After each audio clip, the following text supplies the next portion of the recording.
give me, first and foremost, the quick sort of elevator pitch. If someone were to say to you, what is a nanny match?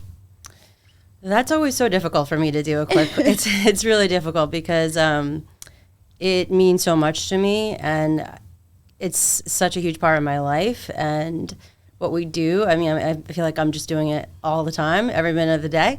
But a nanny match is essentially a placement service for families. It's a nanny family matchmaking service, and we treat it more like dating matchmaking than a typical agency structure. Yeah, so, but there's that part of it, and there's also the recruiting part of it. So we have a team that's constantly recruiting and looking for the top talent in all the cities that we serve. So we've got our team doing amazing work, and then me and Allie do all of the matchmaking, which is a lot of fun. Yeah. When you say that it is more, you guys treat it more of like a dating matchmaking service, what are the additional steps that you guys take specifically? And I know you said you were kind of like looking through all these different requirements on the families and in the nannies, so I don't mean to be redundant, but what takes it that step further to make it a little bit more special or unique? Yeah, so we actually meet with the families. I used to do it in person before COVID hit.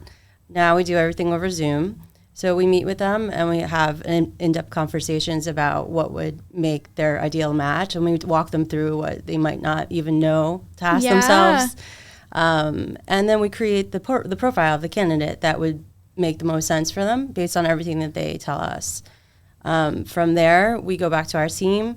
Our team starts narrowing down the candidates by the requirements, and then we also work with our inner network of nannies that we've grown and established relationships with over the years. Very cool. So you guys sort of work backwards in a way of, rather than, okay, here's everyone that's available and take your pick.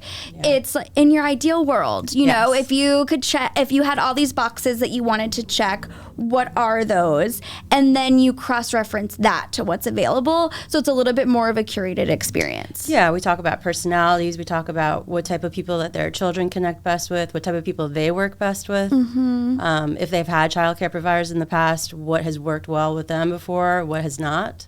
Awesome. And we use all of that information to narrow it down. Yeah, and all that we really go into with our searches is the personalities are so important to us.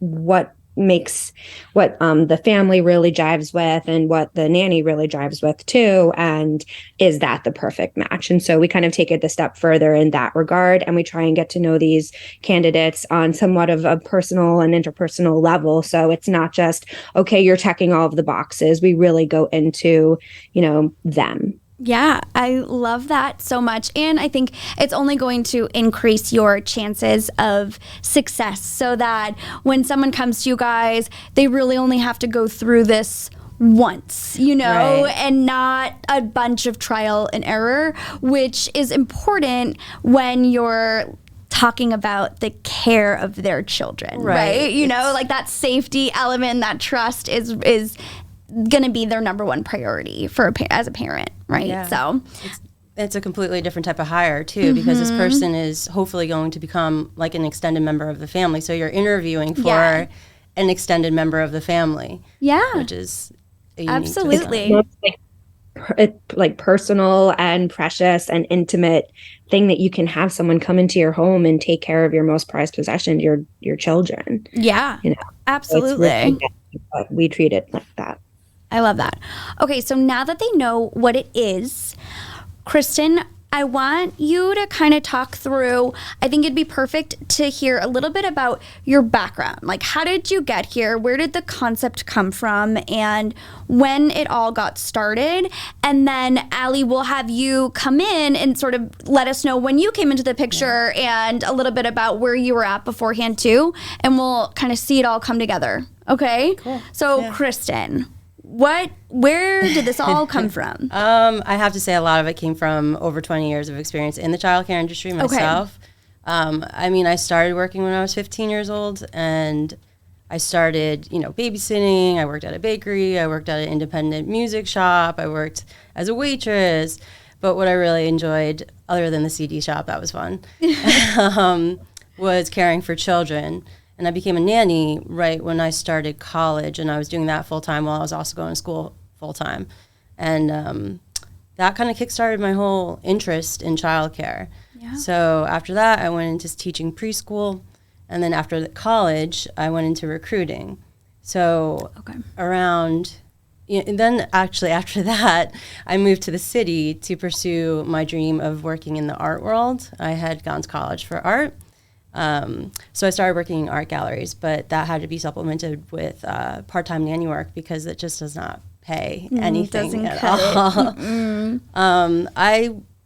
I enjoyed both jobs, but really I did not enjoy the insane amount of hours and also the limit of how high I could go with both of them. Yeah.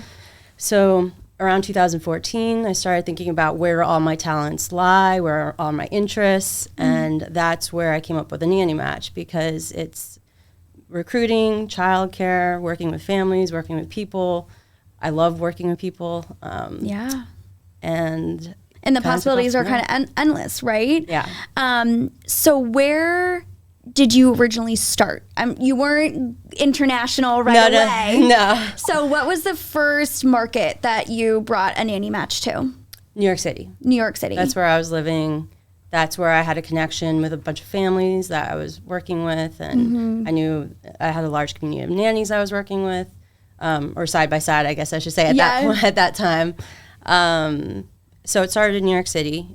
So I guess it's a pretty big beast to tackle first, but that kind of paved the way for everything else. It's like no risk, no reward. I feel New York's a little intimidating, but also you're going to be able to get a great return from it as long as you can kind of see it through, because there's definitely a lot of hustlers, working mom and dads who need their kids cared for. So it's a great resource for them to have in that area.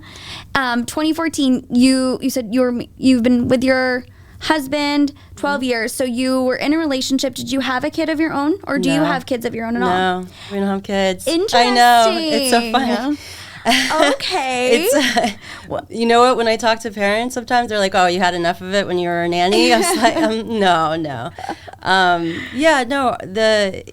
I was curious if there was ever a sort of personal need for this thing too that also played a part into it. But yes, actually, I started replacing myself when I was as I was saying, I worked at art galleries, so it was always this understanding that if there was going to be a big exhibition, that I might not be able to work anymore the same hours, and that did happen often. So I kind of got passed around from family to family with that understanding, and so every time I had to replace.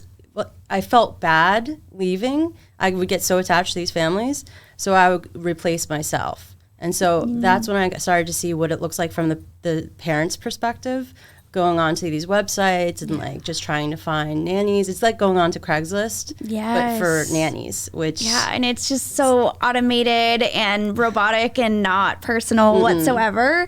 And I think it's really special that you put that extra time and attention and care into who's going to fill your shoes, because you know what your work ethic is, what you bring to the table. And so it's nice for the parents and the family to be like, okay, well, if she thinks this person can step in pretty seamlessly, then we trust her. We're going to take her word for it.